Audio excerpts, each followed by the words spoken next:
Big S. Or, all right, all right.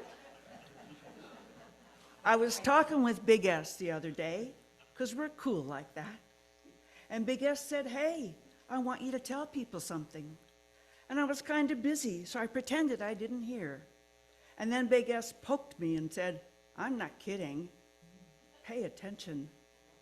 Because while we're cool, we aren't that cool. And I know when I've pushed it way too far. So I put down my coffee cup and I turned around. And Big S said, let me hang a word around your neck so that everyone can see it.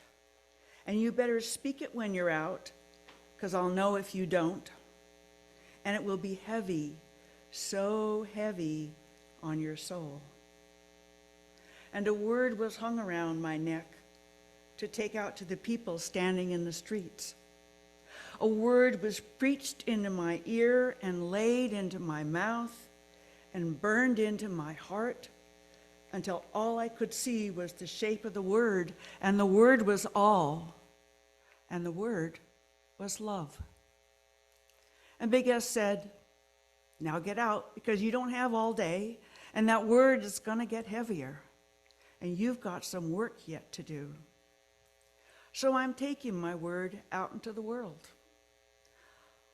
Love came down on this green earth. Love came down and turned over the tables and set the world on its end. Love made it clear that it was the word for the poor and the broken-hearted, for the queer boy and the angry girl. Love was the word for late-night hookers and the long-haul truckers, for the heroin junkie and the runaway cutters. Love was the word for all of the screwed up and pushed over and too tired and I can't take no more. Love was the word for the HIV patient and the man with no papers. Love was the word for me and for you and for the saints and the sinners and the scramblers in between. Love came down and made a way for there to be a way. And then love said, we are never going back. He who has ears, let him hear. Love said we are all a part of something bigger. And if you cannot rise with us, if you cannot love with us, then you should get the hell out of the way, because we aren't going anywhere and you are in the path. He who has ears, let him hear. Love came down for the world to know, and I'm holding out this word.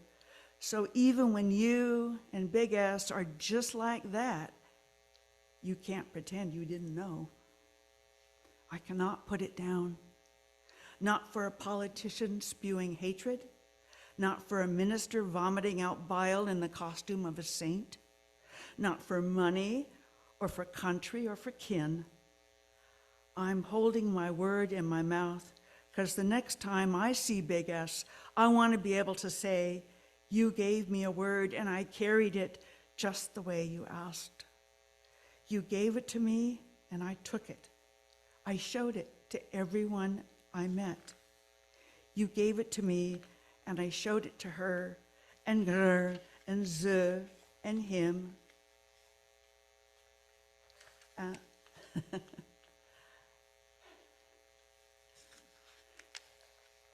And I will be there in a minute. I showed it to them and those over there. I never put it down. I can never put it down. Now, I was talking to Big S the other day, because we're cool and like that. And Big S said, hey, I want to tell you people something. I was still kind of busy, so I pretended I didn't hear. And Big S said, I'm not kidding. Pay attention. Because while we're cool, we're not that cool. And I know when I have pushed it way too far.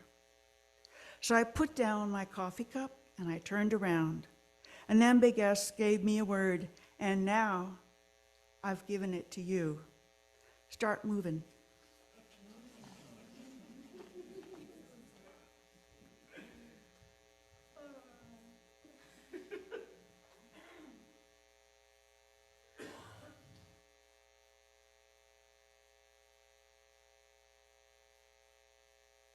How about some clapping? It's okay.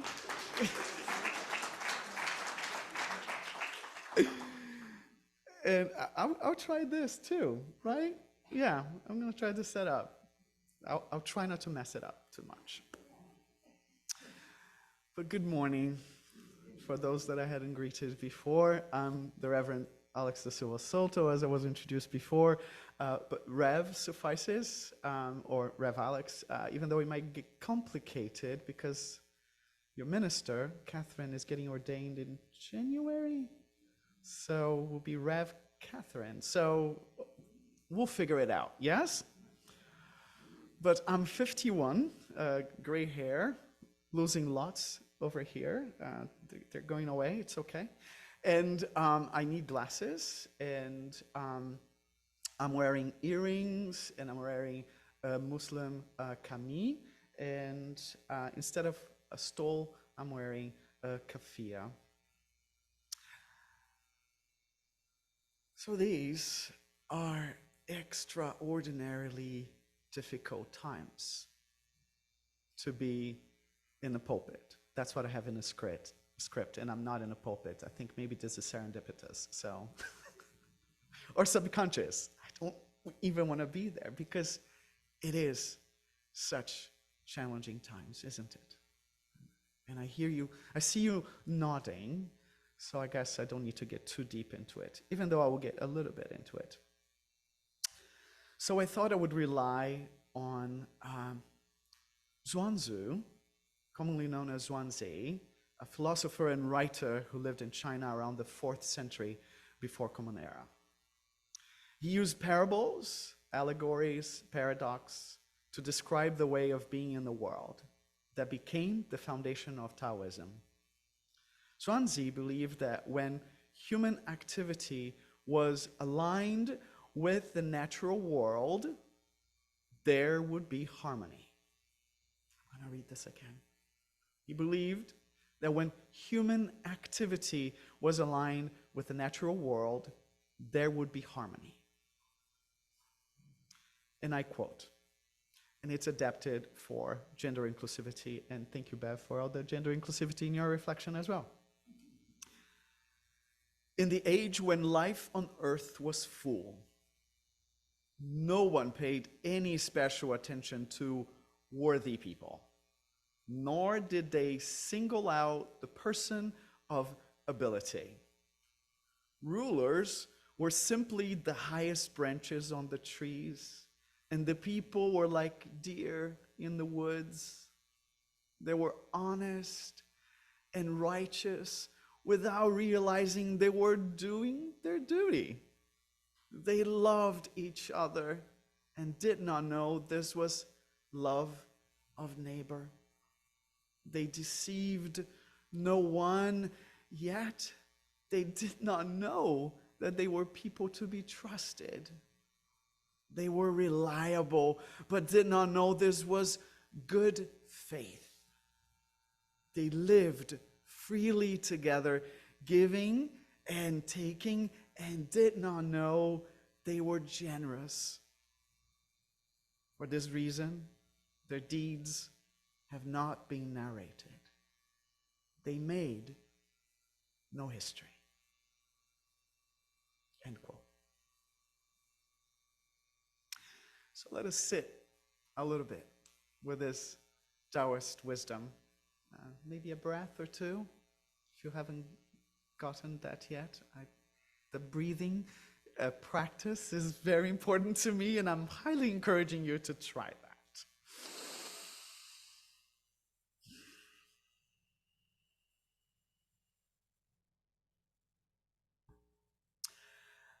Last time I was here, I was able to hang around a little bit and get to know you a little bit, and I learned of a shared appreciation for language.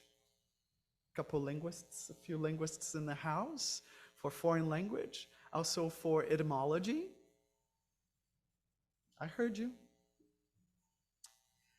So last Sunday, your minister, Minister Catherine, used an ancient Greek word during her message. This Anybody recall it? Did anybody register what word she used? Ancient Greek word? Yes, well done. She'll be proud of you. Agape. Voila.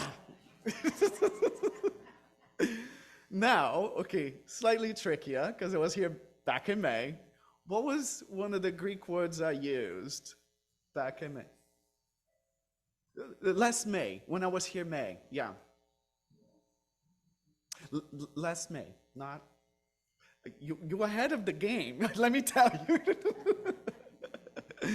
If you have it's in the order of service, but you don't get printed order of service, which is awesome. I'm glad you don't. But some of you other folks, homily from homilia, yeah? Meaning a dialogue, a discussion.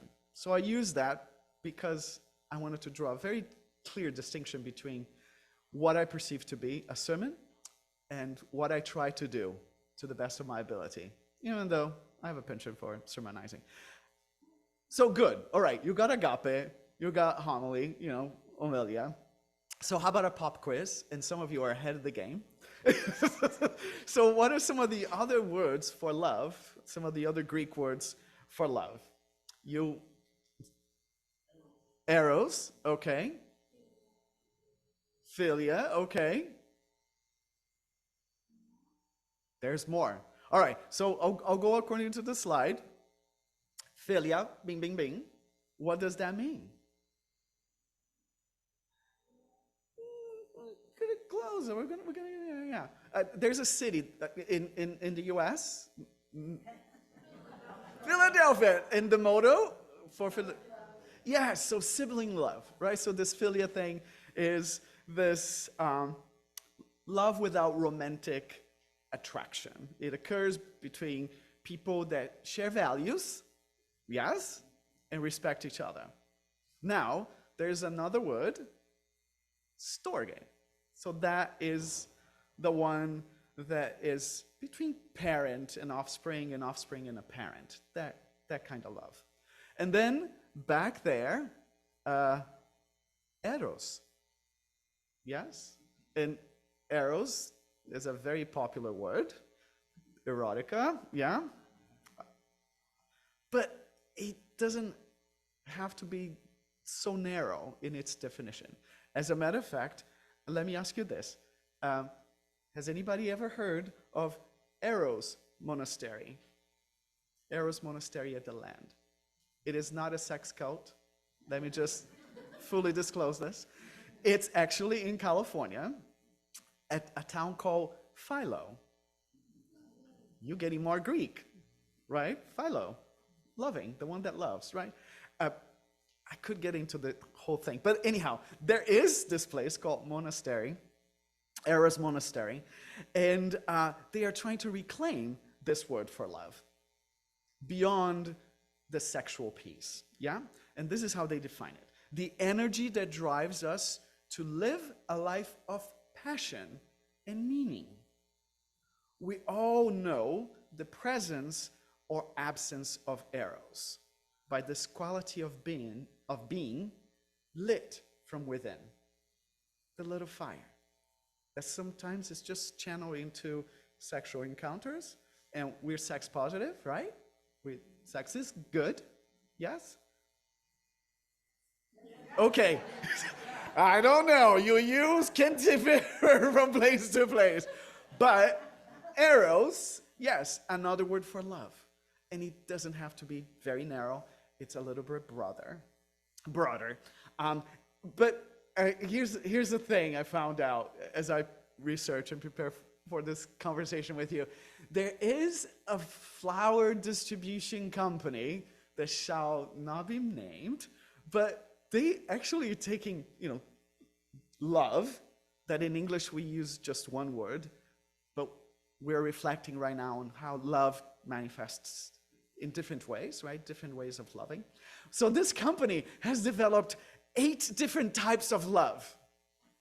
The perfect combo for you. And I'm not going to cynically say that they're doing that they're expanding. They're like, oh, love so many times. So they can sell more flowers. I didn't say that. So, on a serious note, what do we really mean when we say love, when we use this word love? In full disclosure, if you're feeling like, oh, deja vu, I'm having a little bit of a deja vu, that's intentional. I listened to the service from last Sunday. I have been in communication with Minister Catherine. So yes, you're supposed to be getting some deja vus from last Sunday. It's intentional. And my takeaways from last Sunday was love as compassion. Compassion, love as compassion. Love as a mystical connection, this agape. And we heard from Bev about Bev's mystical connection right there. The love of a beloved community. This is some of the takeaways from what I learned from Minister Catherine. So, what about you? What were your takeaways from last Sunday? And you can talk back. Succinctly, please, because, I got the mic and there's still half an hour to cover. So, yeah, how about, and I'll repeat it so we can, any takeaway from last Sunday? I know it's a long time ago and a lot has happened, but agape, yes? Love as compassion, mystical connection, beloved community. Anything you remember from last Sunday? It's okay, you remember agape, so she won't be too disappointed at you, and she'll be back. But but some were of my takeaways that I just shared with you. And I focused a little bit on compassion, yeah? And the encouragement to be compassionate in all that we do, yeah? I'm going to quote Reverend, I was prophetic, Reverend. Minister Catherine, love and compassion as a rose. Love and compassion as a rose. Yeah, yes. Mm-hmm.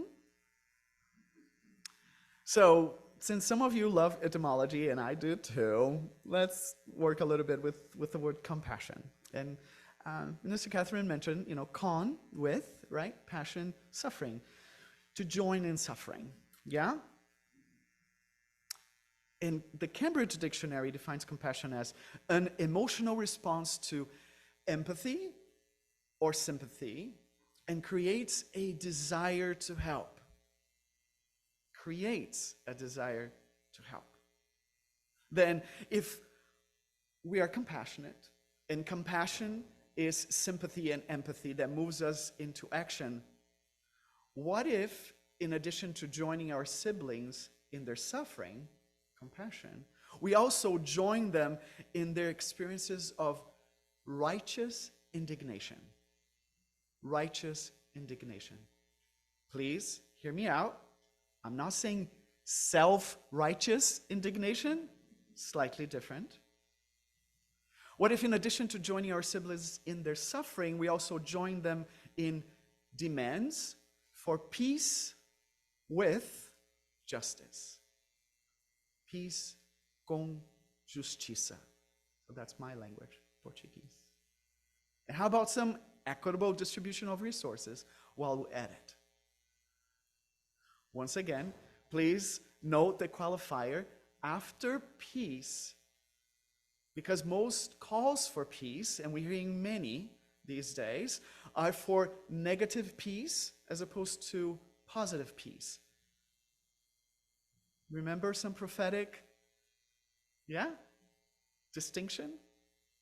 MLK Jr., yes? Negative peace.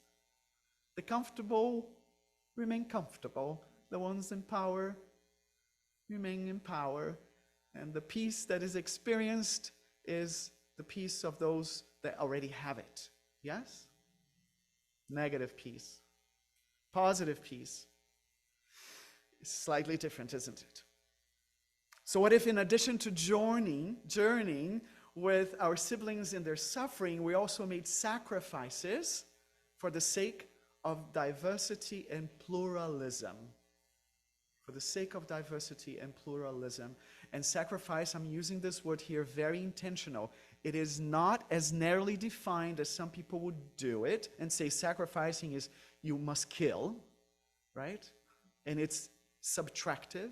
To sacrifice as in make it sacred or recognize the sacredness of diversity and pluralism in all aspects.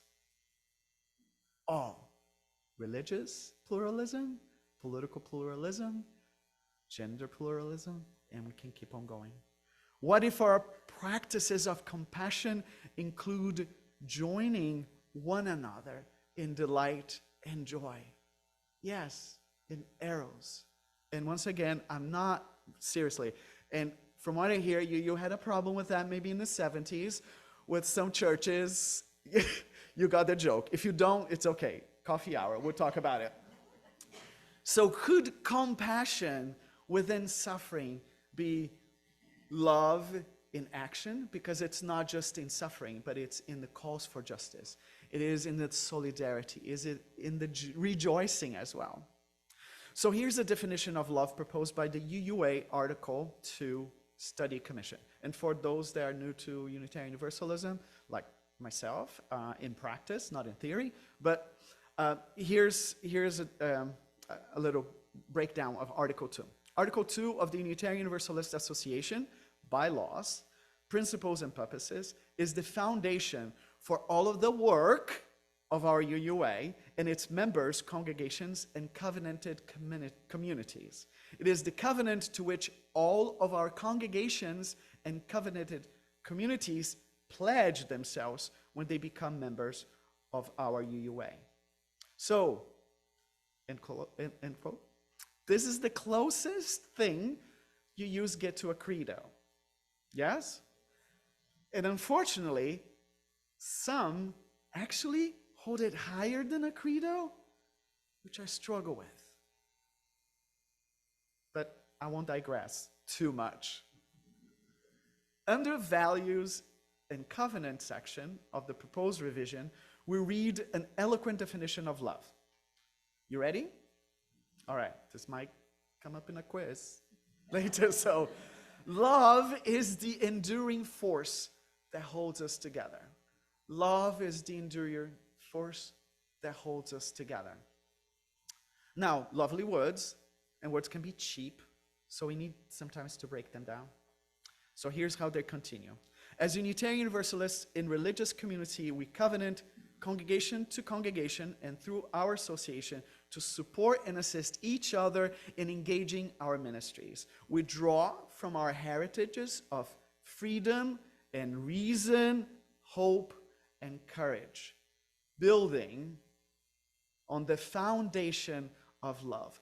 Love inspires and empowers the passion, arrows, yes, with which we embody our values, inseparable from one another. These shared values are justice, generosity, evolution, meaning we adapt to changing world, yes. Pluralism, you heard that before, yeah, a couple minutes ago. Equity, interdependence. And I won't break it down because I think we're going to touch, this next year we're going to touch on all of these. But I find the work of the Article 2 Study Commission, find it aligning quite perfectly, and I would say possibly not coincidentally, with the prophetic words of Dr. Cornel West. Never forget that justice is what love looks like in public. Do you want to say it with me? Never forget that justice is what love looks like in public. Right? Chills? All right. So this love ain't cheap, is it? Because justice isn't free, is it? Moreover, love, justice, and accountability, because that's the piece in Article 2 with all of those beautiful words, there is an element of accountability. Yes? And accountability is tough, isn't it? It often evokes a great deal of fear and reactivity, especially within those that hold themselves in the center. Not love, not others, not community, their lives, themselves, their interests. So let me share a quote by Elizabeth Kubler-Ross, and some of you might have heard of Elizabeth Kubler-Ross. She's a Swiss-born psychiatrist who developed the principle of 5 stages of grief. And some of us are going through a lot of grief. Yes? I open quote. There are only 2 emotions, love and fear. All positive emotions come from love. All negative emotions from fear. From love flows happiness, contentment, peace, and joy. From fear comes anger, hate, anxiety, and guilt. It is true that there are only 2 primary emotions, love and fear, but it's more accurate to say that there is only love or fear, for we cannot feel these 2 emotions together at exactly the same time. They're opposites. If we're in fear, we're not in a place of love. When we're in a place of love, we cannot be in a place of fear. End quote. I don't intend to belabor this dichotomy. I think Dr. Elizabeth Kubler-Ross does a great job at it. And my point with this quote is that true love ought to be at the root of all of our actions. At the center, love. And I trust that, the Article 2 Commission has placed love at the center of all these other principles, all the other concepts, interconnected. And I wish I had an image for you there, but you will eventually get this image. But these words are not in a order of 1, 2, 3, 7 principles. 1 goes first. No, it's interconnected. Very much like a rose. Heard that last Sunday? Yes? So since we're talking about principles, have you heard of the Buddhist concept of 3 poisons? And we're also dealing with numbers. 3 poisons. Here's a succinct explanation from Tricycle, Buddhism for Beginners, a magazine, an online magazine. And I quote, "The Buddha identified 3 poisons, or 3 fires." We sang a little bit about it, and you all have maybe some wounds and some grief around fire as well. 3 fires, or 3 negative qualities of the mind that cause most of our problems, and most of the problems in the world. The 3 poisons are greed, raga, also translated as lust, hatred, divsha, or anger, and delusion, moha, or ignorance. The 3 poisons are opposed by 3 wholesome or positive attitudes essential to liberation. Generosity, dana. Loving kindness, that's another word Minister Catherine used last Sunday. Maitri, in Pali, metta. And wisdom, prajna. So, I'm using the word anger here, and I want to make a disclaimer, because anger is not absolutely negative in my cosmology and in my understanding. It's a human emotion, and sometimes one that is more than appropriate. It is necessary. Yeah? We're good? Okay, cool. All right, so let me go back to Dr. West's prophetic proclamation that you're getting to know by heart if you didn't. Justice is what love looks like in public.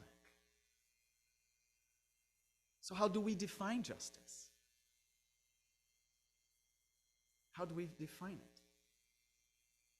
Equally important to know what we mean by love, and if love and justice, two wings, same bird, we need to really think about what we mean when we say justice. Some law professors will actually go as far as defining justice in 10 different types. I find it more helpful to narrow it down to 3. I'm Trinitarian, by the way. So here are the 3 types of justice. Distributive, distribution, yeah. Retributive, retribution. You know that kind of justice? Eye for an eye. Restorative justice. Yeah? Yeah. So going back to Article 2, the Commission frames justice as, and I quote, work to be diverse, mutual, beloved communities where all people thrive. Justice is that work. Justice is work. Work of being the beloved community where all people thrive. Not some, all people. And we are called to covenant, to dismantle racism and all forms of oppression, within individuals and our institutions. We are accountable to each other for this work. Therefore, I'm reading here, the preservation of our covenant depends on what? If justice needs covenant, covenant requires accountability, doesn't it? Then, how do we do that? What do we do if the mere thought of accountability causes one to act in fear, reactivity, and hatred? What are the systems of accountability in our world these days? We instituted the United Nations not very far from here, right? Founded in San Francisco, right after what? A devastating world war. Supposed to be a body for accountability, world accountability. So what are some of the systems that we have, the ones that are working, the ones that are not? What are the systems of accountability in our country?